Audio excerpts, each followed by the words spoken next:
ओम शांति।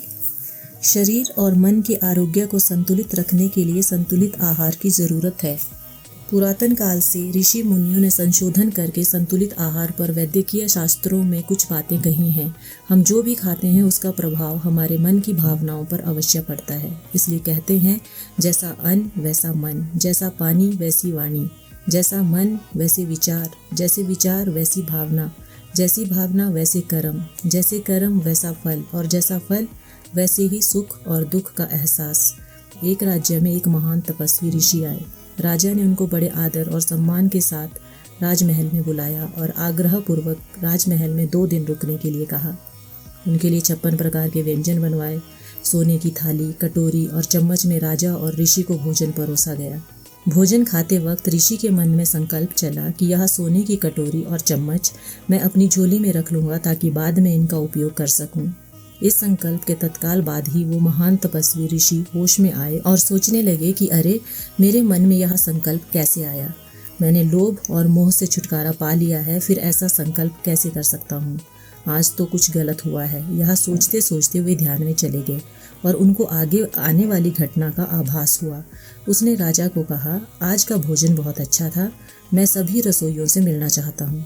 राजा ने तुरंत ही सभी को बुलवाया। सभी सामने आए, परंतु एक कहीं बाहर गया था। ऋषि ने राजा को कहा, राजमहल में आज रात को 3 पहरेदार और बढ़ाओ। सुबह खबर फैल गई। रात को सिपाहियों ने राजमहल में चोरी करते हुए उसी रसोइयों को पकड़ा। सुबह राजा के सामने लेकर आए। राजा ने महान तपस्वी को धन्यवाद किया और पूछा, आपको कैसे पता चला कि राजमहल में चोर घुस गया है। ऋषि ने बताया कि भोजन करते वक्त मेरे मन में संकल्प उठा कि सोने की कटोरी और चम्मच मैं उठाकर ले जाऊं, मुझे आगे काम आएगी। तभी मैं सावधान हुआ कि आज अचानक चोरी का संकल्प मेरे मन को कैसे छू गया। मैंने अपने तपोबल से देखा, एक व्यक्ति चोरी करने हेतु राजमहल में आया हुआ है, जो रसोइयों के बीच में भोजन बनाने के निमित्त भंडारे में घूम रहा है।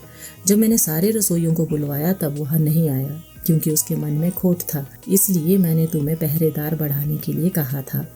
इस कथा से यह बात सामने आती है कि हम जिस संकल्प में रहकर भोजन बनाते हैं उसका प्रभाव खाने वाले के मन पर पड़ता है। इसीलिए भोजन हमेशा प्रेम भाव से और शुद्ध अंतःकरण से बनाना चाहिए। भोजन कितना स्वादिष्ट है, इसके बजाय किस वातावरण और किस भाव से बनाते हैं, यह ज़्यादा महत्वपूर्ण है। आज हम देखते हैं हमारे आसपास नकारात्मक वातावरण बढ़ता ही जा रहा है। उसके अनेक कारणों में से एक कारण है नकारात्मक मानसिकता से बनाए हुए भोजन को खाना। आहार के 4 दोष जो हमारी मानसिक और शारीरिक सेहत को प्रभावित करते हैं, आइए जानें वो कौन से हैं। पहला है जाति दोष। कुछ पदार्थ खाने से मन अति उत्तेजित होता है, जैसे जानवरों का मांस, लहसुन, प्याज, अंडे आदि। इन पदार्थों का बार बार सेवन करने से स्वभाव चिड़चिड़ा होता है और मन की एकाग्रता नष्ट हो जाती है। इसलिए आज भी व्रत के दिन ये पदार्थ सेवन नहीं करते। चातुर्मास में भी ये पदार्थ सेवन नहीं करते। बड़े बड़े मंदिरों में भोग बनता है और त्योहारों में घर पर भी भोग बनता है, उसमें भी ये पदार्थ प्रयोग नहीं किए जाते हैं। दूसरा है आश्रय दोष। ज़्यादा तीखा, ज़्यादा तला हुआ, ज़्यादा नमकीन, बासी, खराब, पचने में भारी, ज़्यादा खा लेना या बिल्कुल ही ना खाना, इन सब का हमारे शरीर पर ही नहीं बल्कि मन पर भी विपरीत परिणाम होता है। तीसरा है निमित्त दोष। खुला छोड़ा हुआ, मक्खी और धूल गिरा हुआ, जानवरों का मुंह लगाया हुआ, मनुष्यों का जूठा भोजन भी खाना नहीं चाहिए। चौथा है प्रभाव दोष। अशुद्ध जगह पर बना हुआ, अपवित्र शरीर से अर्थात बिना स्नान किए बनाया हुआ, क्रोध या हीन भावना से बनाया हुआ भोजन हमें नहीं खाना चाहिए। इसका प्रभाव सीधा हमारी मानसिकता पर पड़ता है। इस कारण धीरे धीरे हमारे व्यवहार में अशुद्धि आती है। हम देखते हैं इस भाग दौड़ भरी जीवन शैली में नौकरी पेशा भाई बहनों को घर पर खाना बनाने के लिए समय नहीं मिलता। बहुत सी जगहों पर बाहर से खाना ऑर्डर किया जाता है या घर में कोई नौकर खाना बनाने के लिए रख देते हैं।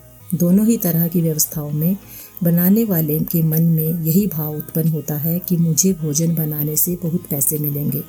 उस भोजन में प्रेम भाव नहीं होता, सिर्फ लेन देन का भाव होता है। इसलिए आजकल रिश्तों में प्रेम नहीं रहा, रिश्तों में सिर्फ व्यवहार ही नजर आता है। पिछले ज़माने में घर की औरतें प्रेम भाव से बड़ी खुशी से सबके लिए भोजन बनाती थी और घर के सभी सदस्य एक साथ बैठकर बड़े प्यार से भोजन का आनंद उठाते थे। इसीलिए परिवार में एकता थी, सब आपस में मिलजुल कर रहते थे, सब सुख दुख एक साथ सहन करते थे। अब वो बात नहीं रही। जब घर की माता या बहन घर में अपने परिवार के लिए भोजन बनाती है, तब वो भोजन में सिर्फ मसाले या नमक ही नहीं डालती, उसमें अपना प्यार भी मिलाती है। प्यार से बनाया हुआ शुद्ध सात्विक भोजन सिर्फ शरीर को तंदुरुस्त नहीं करता, मन को भी असीम ऊर्जा देता है। इसलिए हमेशा शुद्ध वातावरण में बनाया हुआ पवित्र भोजन ही हमें ग्रहण करना चाहिए। कईयों की विचारधारा है कि अगर मांस अंडे ना खाएं तो हमें कमजोरी आती है। वैसे देखा जाए तो ये सब सेवन करते हैं विटामिन B12 के लिए, वो तो हमें दूध से भी मिलता है। तो हमें नकारात्मक भावों से भरा मांस और अंडे से बना हुआ भोजन स्वीकार नहीं करना है। समुद्र तट पर मछुआरों के पास जाकर देखकर आना चाहिए कि सालों से सड़े हुए मछलियों के शव नमक में लपेट कर लकड़ी पर टांग कर सुखा कर रखते हैं। किसी मांस बेचने वाले के यहाँ जाकर देखिए कितनी बेदर्दी से जानवर को मारकर उसका शव बर्फ पर रखकर बेचते हैं। उस शव में उन बेजुबान जानवरों की खाई समाई होती है, उनका दर्द समाया हुआ होता है। उससे बनाए हुए भोजन का विपरीत प्रभाव हमारे तन और मन पर पड़ता है। इसलिए मांस और अंडे का सेवन करने वालों को क्रोध जल्दी आता है। हमारा पेट कोई कब्र थोड़े ही है जिसमें मरे हुए जानवरों के शवों को दफनाया जाए। यह सोचने वाली बात है कि अपने शरीर और मन को हमें क्या देना चाहिए, शुद्ध सात्विक आहार या पुराने शवों का ढेर। शुद्ध सात्विक भोजन से हमारे विचार धीरे धीरे सकारात्मक और पवित्र होने लगते हैं। इससे हमारा मनोबल और आत्मविश्वास बढ़ता है।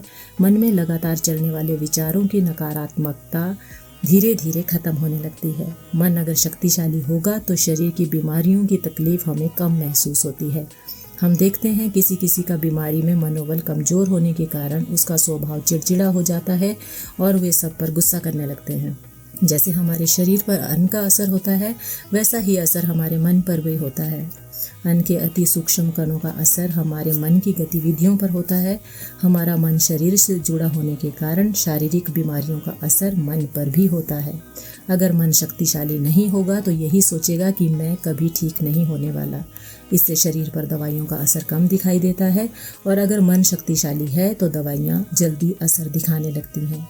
कहते हैं जीवन को सफल बनाने के लिए आत्मविश्वास का होना बहुत जरूरी है। आत्मविश्वास क्या है? हमारे ही तो मन की शक्तिशाली स्थिति है। एक शक्तिशाली मन ही हमारी स्थूल कर्म इंद्रियों को कंट्रोल कर सकता है। कोई कोई बुजुर्ग बहुत ही समझदार होते हैं जो अपनी कर्म इंद्रियों को काबू में रख पाते हैं।